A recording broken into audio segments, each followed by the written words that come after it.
Yeah, so anyway, Atlantis, I wanted to talk with you all because I've never been one of those folks that really has cared very much about Lemuria and Atlantis and all the I've known since I was a teenager that there have been many very ancient civilizations that over and over, highly evolved civilizations. My teacher Seth said so, and he hasn't steered me wrong in anything. And he said there are many that have come and gone. Some even went into caves, and some of the cave art we see is a copy of some of their cave art that was actually, when you saw it, it was 3D in terms of information that came off of it. Very, very highly evolved consciousnesses that some went to other planets. And so it's never been a surprise or a thing to me.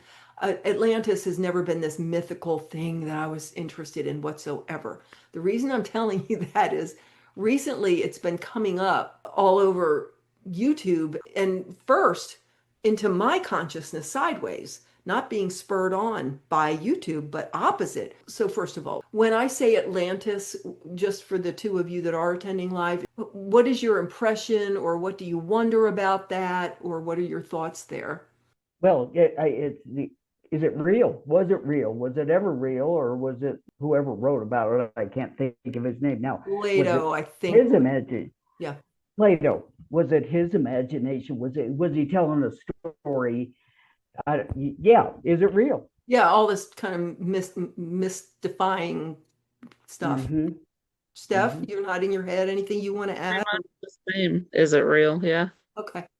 Well, I used to kind of feel that way too. And again, not really care because if I always felt like if it was literally true or not, of course there have been highly evolved civilizations come and gone. So I didn't even, it wasn't it was an answer I didn't have a question to, you know. So anyway, so I'll start out this way. In one of his books, I do remember Seth saying Atlantis is is really, we think of it as a past thing, but it's almost more of a future thing. And I remember that line. Never dwelled on it, never worked, didn't ever think about Atlantis, but I remember the line that it is a future. Okay.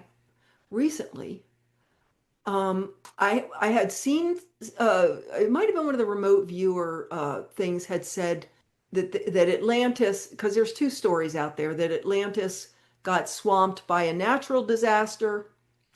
We'll talk more about that in a minute. But there's an alternate story from a remote viewer that said it wasn't a natural disaster. They blew themselves up. They created the disaster. And again, I still wasn't tied into that story. Then there's one of the astrologers, I think it's the Astrology Report. He's a really good astrologer. He was talking about transhumanism, where everything is going to, and people are trying to go to, technology, where we're not going to have to think for ourselves at all anymore. It's all going to be done by AI. And which is, I mean, there's a whole tech sector that wants to literally to rule the world with AI, like completely take it out of human and let AI figure everything out for us and monitor every tiny detail. I mean, it's horrifying. A, it's horrifying, and B, I thought from the beginning it misses the point. Our right brain is a parallel processor. It is a quantum computer. We do hold all of our possibilities. And once we know that, what can we do? We can just go to the one we want to experience, right? We don't need computers. We don't need to outsource ourselves to a computer. Does that make sense? So anyway, I remember him saying that, and I remember thinking that, and I remember thinking, yeah, if we're supposedly going to such a highly evolved, our consciousness evolved into Christed consciousness, that's just still getting into technology and power. And that remote viewer and I remember that remote viewer had said that they blew themselves up. They were getting too much into their technology and their power and the ego power wanting to figure out more and more and control more and more to where they destroyed themselves. That's what that remote viewer said. Why am I telling this long story? Because I had one of those moments that it's not you thinking, it's unbidden. It comes in from left field, just like your insight did about Stephanie's daughter last time. Comes in from left field. You weren't thinking and logicking. Right out of left field, I hear, we'll get it right this time. And I said, We? Because we were, the subject was the Atlantean. We'll get it right this time. Okay. So anyway, I decided to go ahead and have a look because now I've had that thought and I had this visceral reaction to this Minoan society. Well, so Seth had said it's a future. Tia, I haven't even watched it. I haven't even clicked on it, but I just saw the thumb and that's all I needed. Tia, that Arcturian entity, has a channeled video that says Atlantis 2.0. So I thought, okay, something's going on here. Okay, there is a relation. Let's take a look. And so Bashar has an excellent video. I will link it. I'll put it in the description with this video so that you guys can watch it. It's about a half hour long. But in it, Bashar says that, first of all, yes, very much. There was very much an Atlantis. He places it as existing physically in the Caribbean, Bahamas, parts of Florida, but that it was a huge empire, like with islands all over the place. Bashar says that it was a natural disaster 12,800 years ago. Now, for those of you who haven't been following this, that's called the Younger Dryas period, which, whether you think it was a comet or you think they blew themselves up, there was a big boom on the planet that created a big melt of ice shelves and giant tsunamis. Bashar goes with it was natural, that it was a comet.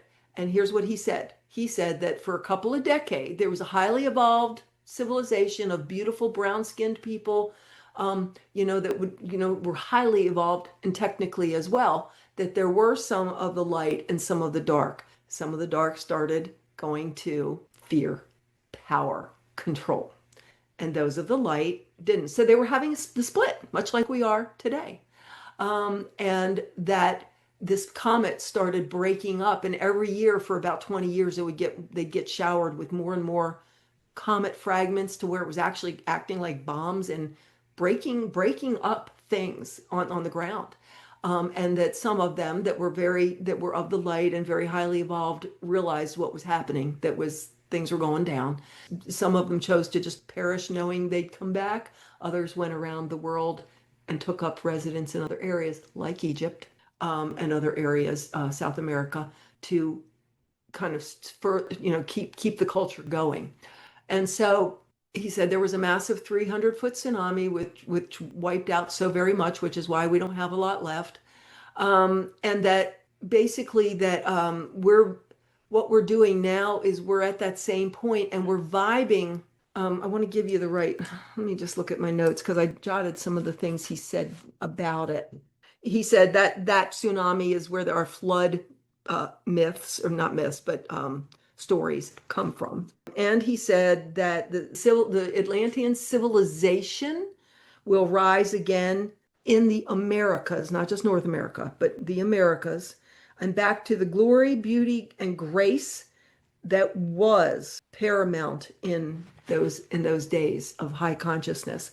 And he says the idea of the Americas is a recounting or recycling of the idea of the Atlantean times and an opportunity to lift up to a different outcome. So we're in that same place of split where there are those of us who get it and are on that higher consciousness understanding and level, that Christed consciousness going right there.